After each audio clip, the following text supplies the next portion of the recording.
fistfights, eye gouges, red cards flying like confetti. August 17th, 2011, the night El Clasico stopped being football and became a battlefield.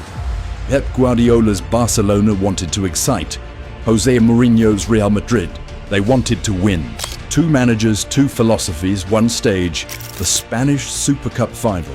But what happened on that afternoon shocked the game to its core. Jose Mourinho flipped the switch and took the dark arts to its deepest level.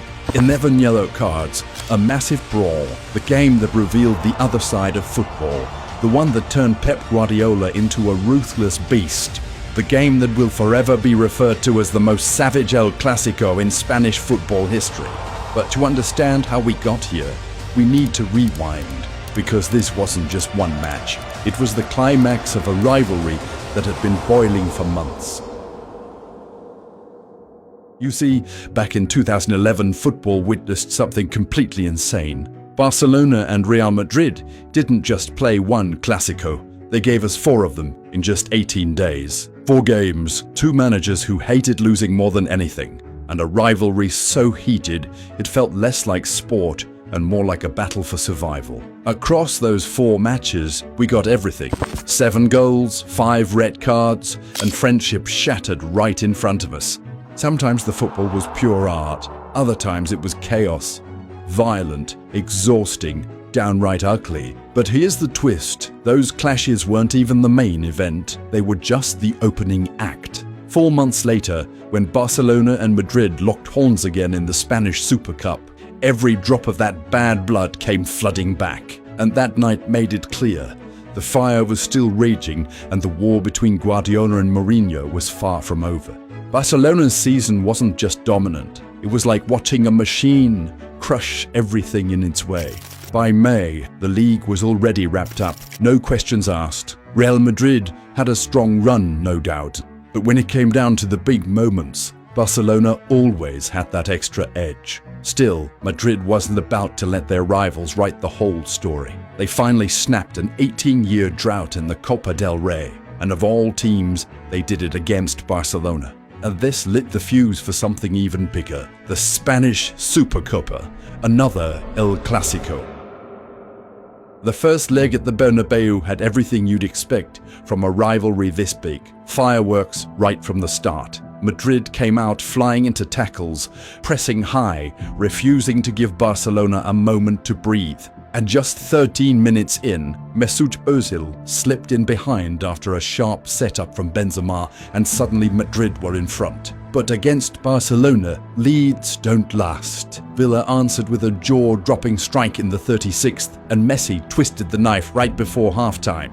Still, Madrid weren't going down quietly. Xabi Alonso pulled them level in the 54th minute, and from that moment on, the match exploded into madness. By the final whistle, 5 bookings had piled up, and the chaos was just as much a part of the story as the goals. But Madrid walked off the pitch feeling 2 things at once. Pride, because they had outplayed Barcelona in almost every department, and frustration, because the scoreboard didn't show it. 20 shots to 6, 53% possession against the masters of possession, and yet Barcelona needed just 2 shots on target to get their goals. If not for Valdés standing on his head in goal, Madrid would have been celebrating this statement win.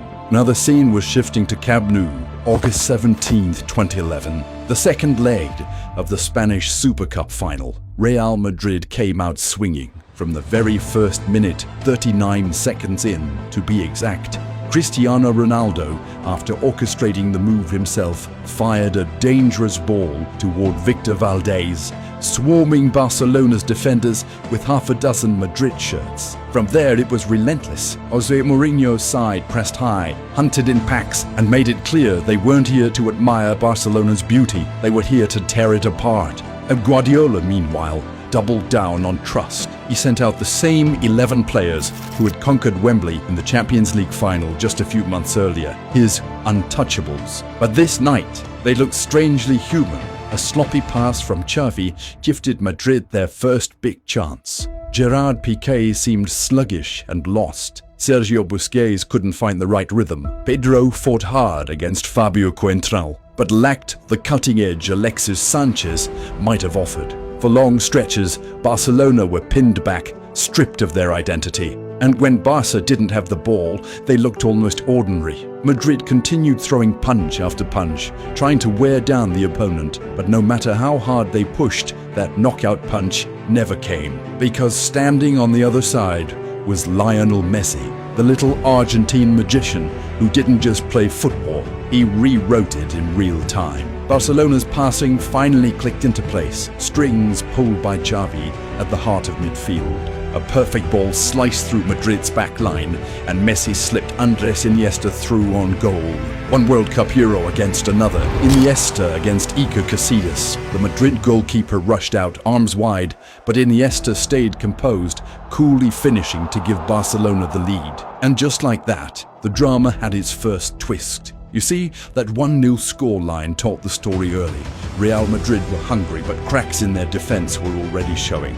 The centre-backs, especially Ramos, couldn't find their rhythm, and Fabio Coentrao looked lost, trying to keep up on the left. Still, Madrid had their flashes of brilliance. Pepe moved with the speed and cunning of a hunter. Cristiano Ronaldo attacked with pure fury, and Benzema was desperate to put his stamp on every play. Ozil, on the other hand, drifted in and out, almost invisible, without Kaká pushing him. Even so, Madrid kept coming, clawing their way back into the fight. And finally, the breakthrough came. A wicked cross from Benzema bounced chaotically through the box before dropping at Ronaldo's feet. One touch, a slight deflection, and just like that, he had his first goal at Camp Nou. The scoreboard read 1-1 in the 20th minute, and suddenly the game was alive. What followed was a relentless back and forth. Casillas pulled off stunning saves against Pedro and Messi, using both hands and even his legs to keep Madrid in it. Ronaldo unleashed a missile that rattled the crossbar, and Ozil fired off a sharp diagonal strike that forced Valdés into a desperate stop. But then came Messi. As the clock ticked toward halftime, Barcelona launched one of their devastating sequences. A corner wasn't cleared, and in the blink of an eye, Messi and Piqué combined with a slick 1-2. Piqué, in pure artistry, backheeled the ball into Messi's path. Without breaking stride, Messi curled a perfect shot over Casillas, the ball bending into the far corner. It was 2-1. Another dagger stabbed in right before the break, just like the first leg. The timing broke Madrid's spirit. You could almost feel the air getting heavier, the pressure sinking on Real Madrid. And the scariest part? This was just the first half. The real storm hadn't even hit yet. Coming on for Khedira in the second half, Marcelo wasted no time stretching Barcelona's defense. He flew down the wings, pulling defenders out of position and giving Real Madrid a sharper edge in the attack. Still, Los Blancos were desperate. They needed a goal to keep their championship hopes alive, while Barcelona slowed everything down, stringing together long spells of possession that drained the clock and frustrated their rivals. But Madrid didn't fold. They pressed harder, poured forward with more urgency. Then, in the 63rd minute, Higuaín came on for Di Maria, pushing Benzema out wide. The change almost paid off instantly. Ramos nearly headed home from a corner in the 70th minute, brushing the near post as the crowd gasped. Madrid's full-court press, Mourinho's bold counter to tiki-taka was suffocating. Barcelona still had the ball, but they were playing deeper, their deadly through balls losing bite from 50 and 60 yards out. Madrid's defense shut down every pocket of space, hunted down passes, and won the ball in midfield. Every turnover triggered another furious charge forward. Then, in the 81st minute, Kaká replaced Ozil, and suddenly the match flipped. From Kaká's corner, chaos erupted inside the box. The ball ricocheted in every direction, Barcelona's defense frozen in panic.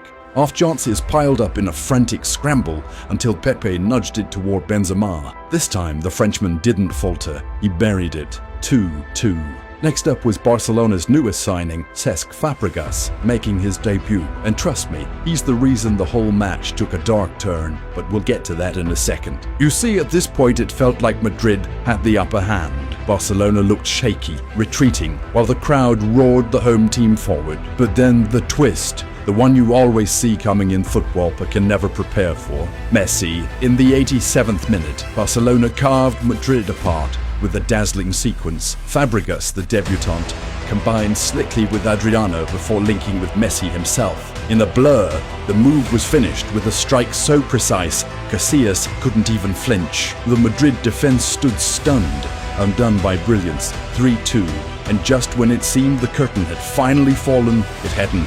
The match had been a masterpiece in motion up to that point. Two giants of football trading blows, the kind of beautiful chaos only high-speed attacking play can create. It had all the makings of a perfect football story, the type of poetic ending every journalist dreams of. But then, reality came crashing in and tore it all apart. See, when Marcelo came on for Sami Khedira in the 45th minute, everything shifted. From the moment his boots touched the pitch, the atmosphere grew poisonous. The Nou Camp erupted with ugly chants of Mono Monkey aimed straight at him, and as the tension kept piling up, Marcelo finally cracked. Just before the final whistle, he launched into a brutal scissor tackle on Cesc Fabregas. Not the kind meant to win the ball, but the kind that could end a career. The referee didn't hesitate. Out came the red card. That's when it all went off. Players swarmed in front of the benches. Shoves turned into fists. Two separate fights erupted, the kind of melee that showed just how dark football's fiercest rivalry could get. Marcelo's tackle had lit the match, but the emotions simmering underneath, the racist chants, the bitter rivalry, the weight of defeat, turned it into an inferno. Amid the madness came one of the night's most infamous moments. Mesut Ozil tried to push through the pile-up, brushing against Barcelona's keeper, Victor Valdés. David Villa didn't like it. Words were exchanged, tempers flared, and Villa slapped Ozil across the face. Ozil exploded, lunging toward him, only to be dragged back by teammates. Both men were sent off alongside Marcelo. Rumors later swirled that Villa had insulted Ozil's religion, provoking his reaction. But with Barcelona fielding 3 Muslim players of their own, the story never really held water. And just when you thought it couldn't get uglier, Mourinho stole the show.